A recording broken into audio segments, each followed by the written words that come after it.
kəlmə sözündən sənin, ürəyimi oxuyuram gözündən sənin.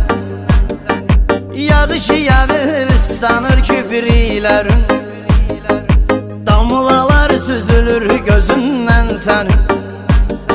Yağış altında sevirəm kəlməsin, eşitmək istəyirəm özündən sənin.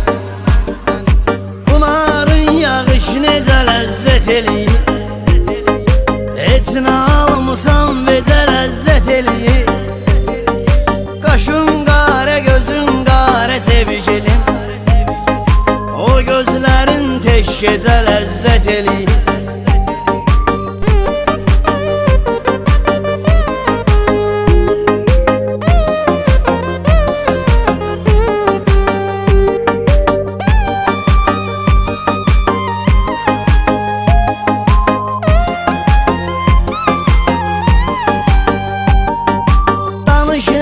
Sözlərimiz var bizim, eşqə baxan gözlərimiz var bizim.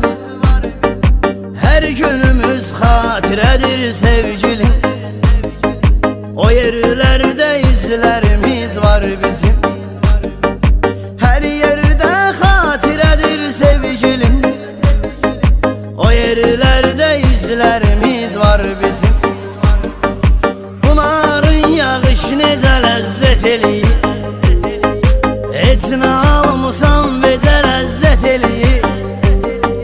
Qaşın qara, gözün qara sevgilim, o gözlərin tək gecə ləzzət eləyir.